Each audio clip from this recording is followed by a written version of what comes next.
There we go. Alrighty. There you go, baby. Yeah, that's the red light that I covered up when I filmed your reaction to that Christmas present. Okay, continue. So yeah, my name is Johnny Nickel. Just a little background on myself. I grew up in a Christian household. My dad's a Presbyterian minister, but he was the kind of dad that Little louder. He wouldn't come home and like preach like that. I mean, he basically instilled values by showing in himself his values, beliefs, work ethic, being respectful to people, all the good things about that. So I grew up in that kind of with that kind of a background. Joined the Navy. I was in the Navy for 6 years. Got out, came down here, and then went through my own personal turmoils. I was homeless for a while, and been kind of like on the really highs and really lows of life, as we all are. So just recently, Shay, my girlfriend, and I, we went to a festival called 3 Days of Light in Asheville, North Carolina. And that was a beautiful festival where there's a lot of really good music there, and I say that from a musician standpoint, and I really loved it. But the focus of the festival was not on the music itself so much as it was about the workshops, or what they call play shops, of higher learning, consciousness, organic farming, alternative forms of energy, all kinds of really cool things that's really going to raise our consciousness as a community, both local community and worldwide community.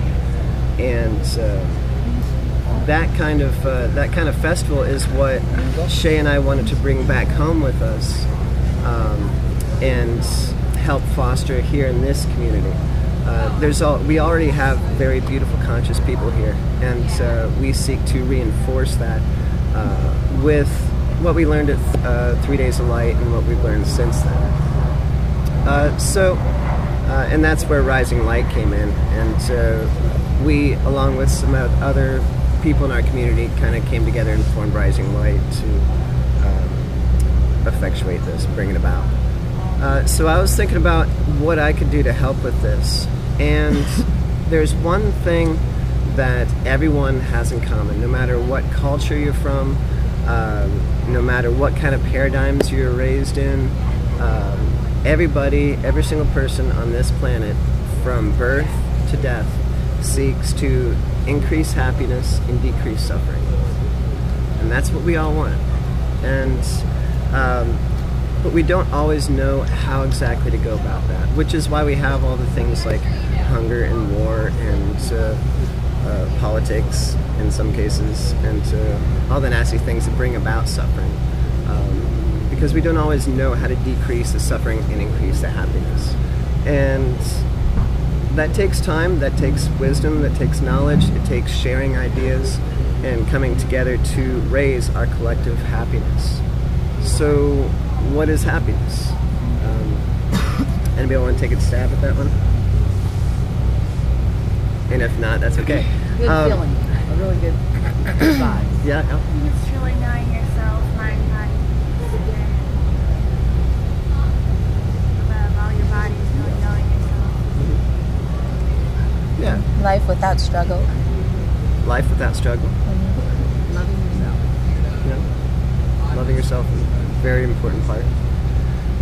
To me, I mean, there's the kind of happiness that you get, like, when you see a puppy, and, which later on, when something bad happens, you lose that feeling of happiness. There's the temporary happiness. But there's also a larger happiness, which is a state of well-being within us. It's more than just a pleasurable sensation, really.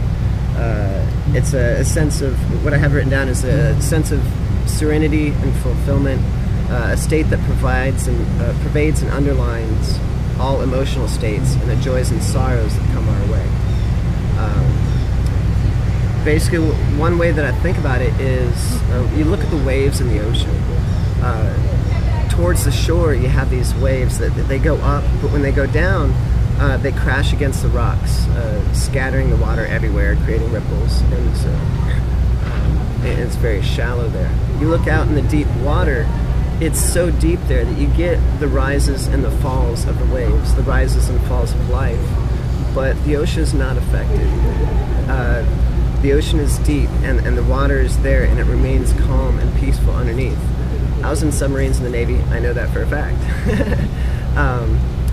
And that's what I want for all of us. I want this state of well-being where we can have our great, awesome joys in life, but we can also experience the really sucky parts of life without it affecting us too much. Everything still will affect us. I mean, we're humans and we need sorrows to grow. But we want that depth beneath us that will pull us through our struggles. Now, in China, there's a story, a parable of sorts, where a farmer, he goes up to the Buddha and he says, well, the rain, it's not coming down, my crops aren't growing. And the Buddha says, I can't help you with that problem. The farmer says, well, my wife keeps on nagging me. And I didn't look at you specifically for any reason. But, and the Buddha says, I can't help you with that problem. And the farmer says, well, my kids, they just never listen to me. And the Buddha says, I can't help you with that problem. The farmer keeps on going over all these things that's wrong.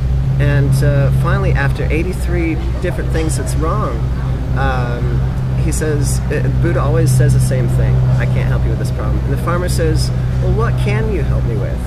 And the Buddha says, well, I can help you with your 84th problem. And the farmer says, well, what's that? The Buddha says, that you have 83 problems. And the basic point of that story is we all have 83 problems.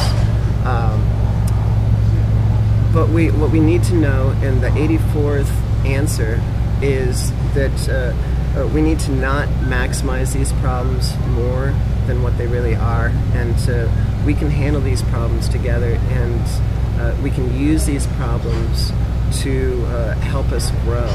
And we basically just want to change our perspective of these problems so that we can keep going and be happy. 83 problems that you're trying to get rid of. Yeah. We're all going to have the 83 problems that really we want to get rid of, and that's our 84th problem. Once we realize that we're trying to get rid of these problems that we're going to have in life and need to learn how to cope with and realize and deal with, then that's yeah. Thank you. Comparable. Have you all seen The Matrix? Yeah. There's this part in The Matrix where the big bad guy, he plays Elrond in Lord of the Rings. What's his name? Yeah, Mr. Smith. He's explaining to Neo about the computer program, the alternate form of reality the computers have given humans, which are the batteries. And he says in there that the world that they live in, the world we live in the movie, was not their first attempt. Their first attempt was creating this utopia for everyone, where there were no problems and everything was great and happy. But the people kept on rejecting this reality because they knew that's not how things are supposed to be.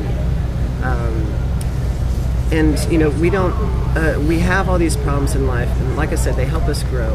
And we don't always know, even the problems that do come up, we don't always know if that's really good or bad. A lot of things that we think are bad turn out for good. There's another parable where there's a farmer and he has a horse, a prize horse he absolutely loves. And the horse runs away one night. The neighbor comes over and he says, oh, I'm so sorry for the loss of your horse. The farmer says, who knows what's good or bad? A couple days later, the prize horse comes back with 3 more beautiful horses. The neighbor comes over and says, oh, that's awesome, I'm so happy for you. And the farmer says, who knows what's good or bad? And then the next day, this farmer's son goes out and he's trying to train the new horses, and he falls down and breaks his leg. The neighbor comes over and says, oh, I'm so sorry for that. farmer says, who knows what's good or bad? Then later on, the army is coming through and they're drafting people for the war. They see that his son broke his leg, so they don't draft him. And the neighbor, he finally learns and thinks to himself, who knows what's good or bad? We don't always know. And a lot of the bad things in life turn out for the greater good, causing us more happiness.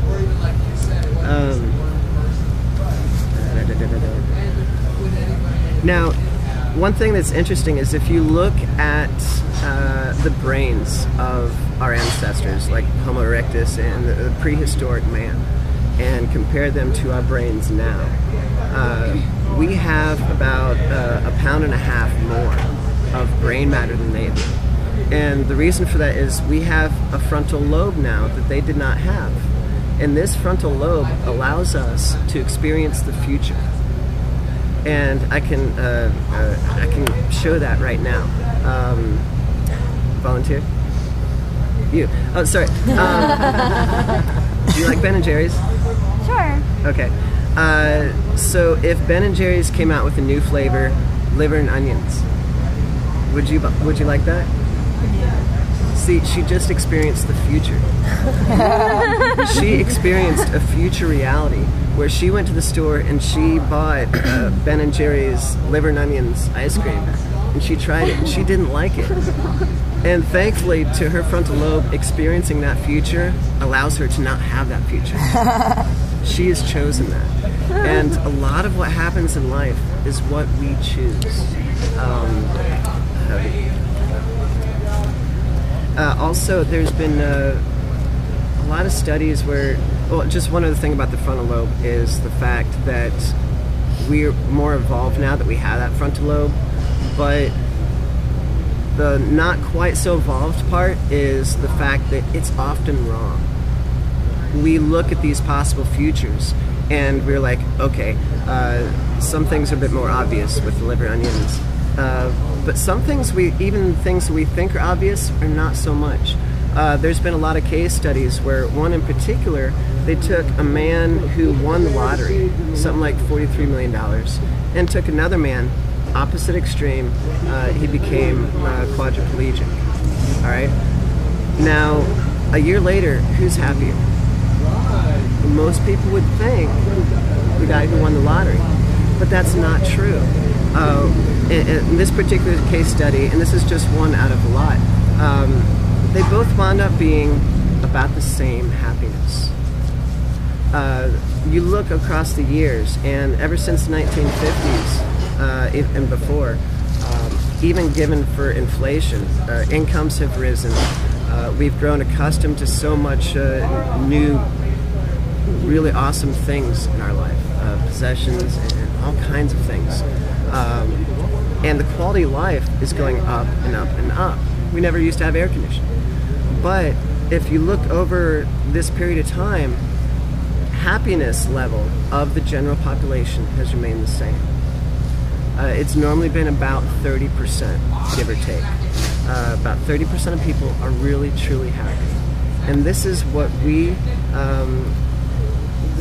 want to change right here, is raising the happiness level of ourselves and the people around us. So how do we do that? How do we raise our happiness level?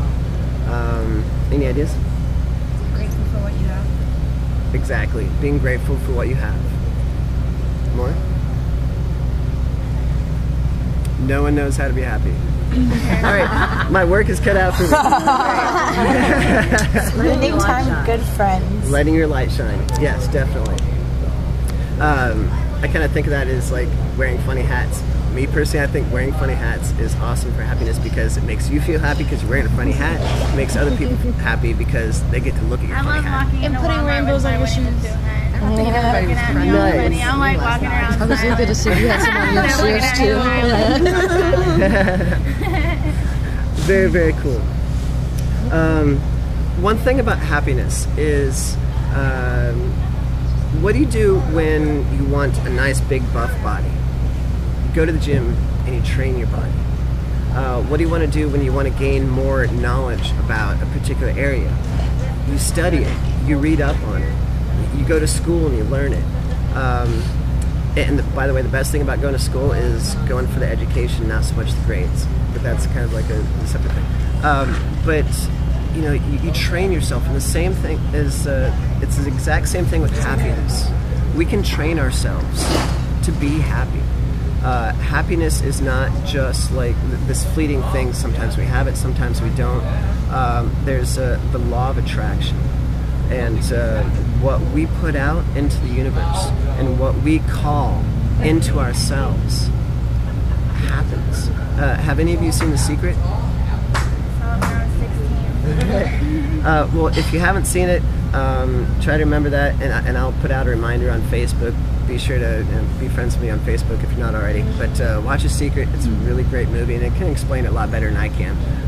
But it's true, though. What you put out and what you call out into the universe is what will come back to you. Now, they say that you can't teach an old dog new tricks. That's not true. They've taken like a 40-something-year-old man and never picked up a violin in his life. He learned how to play violin, and they studied his brain as he was learning throughout the years, and parts of his brain that are associated with playing the violin formed new connections, new neurons connecting with the synapses. And the same thing with happiness. The more you train yourself to be happy, the more those neurons and synapses will take place, and the easier it is to be happy. And that's really, really awesome. The more you do it, the better and easier it is. Now, there's a couple different kinds of happiness.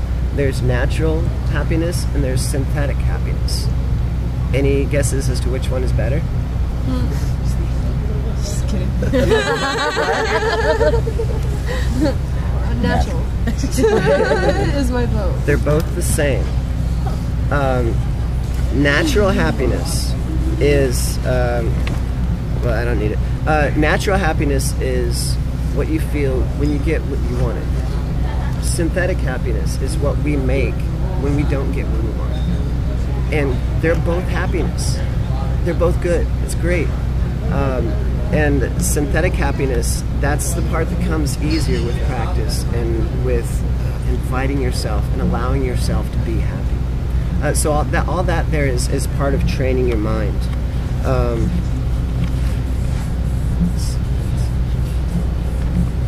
Also, another way to be happy is, and there's just like a few kind of like general categories, but calmness of mind. One way I think of this is practicing patience. Sometimes it's hard to do when we can't find the things we're looking for, or we're dealing with people who try our patience. This also comes with practice. Allow yourself to be patient. You can even start with small things. Say you're waiting for something in the mail, and you finally get it in the mailbox. Go inside, set it down, and go do something else for a minute. Just yeah, exactly. She made a sad face, but just doing little things like that will help you develop patience for the times when you have to put something down in order to, for whatever reason. And keep up building your positive state within yourself. You have your conscious and your subconscious. And developing your positive consciousness is, keep on, saying happy things. Words are such a big thing in happiness. And I'm going to try and wrap this up real quick. But this is, to me, one of the most important things is our words. Our words are basically what brings our thoughts into action. And we want positivity around us. We want happiness. We have to continually talk it out into the universe to bring that to fruition. Let me see what other important words here we had. Continue to cultivate these good habits, and like I said, it gets easier as it goes along. And just a few good habits that I want to go over real quick before we leave. Say thank you to people. as often as possible, and be specific about what you're thanking them for. You know, thank you for giving me that bottle of water. You know, it really helped me. Whatever. You know, just say thank you. Open doors for people. Smile. Smile. Exactly. That's a huge part of it too. I always walk by people. Smile. Yeah. Sometimes people, you know. Yes. But you do get one once in a while. Smile. You do get one back, and it goes a long way. They're go beyond that and talk to strangers. We're taught from little kids, don't talk to strangers, and there's a good reason for that. But as you grow older, you know, and just talk to strangers, smile to them, say hi, see how their days go, and mean the question. What's that? Make eye contact. Make eye contact, exactly. Also, another huge thing, whenever we're dealing with problems in life, go outside and look up at the sky. That is such a huge thing, and it's a reminder, oh, there's a much bigger world than my small little problems here, which I thought were really huge just a minute ago. Go outside, look up, and breathe. Such a huge thing right there. Also, work for yourself. Now, I'm not talking about quitting your job and like go do something, although if that's what you like to, sure. But even at your job, when you have a boss, work for yourself. Don't do things just because your boss told you to. Do these things because you know how it'll benefit other people. Take pride in your work. Even if you're washing dishes, tell yourself, man, I'm gonna make these dishes the brightest, cleanest dishes that people can eat off of, and they're gonna be very healthy because of that. And I'm so important for this job. That's another huge part of this. Keep learning things. Even the stuff you already know, relearn it, find out new things about it. Things you have no idea about. If you know basically where the engine of a car is and that's about it, I'll teach you stuff. You know, just find whoever knows about whatever you want to learn about. Our brains have such a huge capacity for learning, and the more you learn, the more you know. And that's, I think, like a little PSA from like back in the 80s. The more you learn, the more you know. But and the happier you are, because it's just really great. Along with the words of positivity, try to. Now, a lot of people don't always know when they're complaining, and there's a few questions that you can really figure out whether you're complaining or not. And if you can try to stop complaining as much as possible, that's going to help your happiness and the happiness of those around you, and which feeds back into our own happiness again. Are you retelling a story that you've already told before? Are you talking about an incident that your listener is powerless to change? If you are, you're probably complaining and not really venting. Although venting is a good thing, but try to keep venting aside from complaining. And always ask the question, well, am I really open to feeling better about this situation right now? And if not, just don't talk about it for a little while, and then talk about it when you're ready to. Also, assume goodness in other people. You know, this isn't always the case. Sometimes people do have bad intent in heart, which the more deeper you look at it, behind bad intent, there's usually good intent behind that, which is them, you know, feeling a need for love or attention or food or what have you. But if you can look at that and just start assuming better of people, that's going to be part of that law of attraction that I was talking about, where when you assume the best of people, that's what you're going to see, and that's what they're going to bring out to you, because they're going to feel that assumption of goodness. They're going to feel the goodness inside you, the happiness inside of you, and that's going to change the whole world, because it's going to catch. And I love you guys very much. And the music started. I didn't want to go too much into that. Yeah, they started early, but thank you. But I love you guys so much. Remember, there's good and there's bad, but keep that depth and that happiness and let it spread and smile and talk to people. And I love you so much. Check out my Valid Healing 5 new affirmations, visuals, and read my free handwriting. Sell it down. Love you guys. Love you, Johnny. Just so everybody knows, the music started early, but we will do how to eat to live well, or how to eat to live during the break of the music, if that's cool. with you? Yeah, that's a good You'll idea. present. We could do it either in the sun or here, wherever y'all want to be. But in between the music, you'll know where we'll be at. Should we maybe meet on the Also, back a side really of the good stage? book. It's up if to anybody you. wants It has a good book. I guess we can meet here and move to the back side.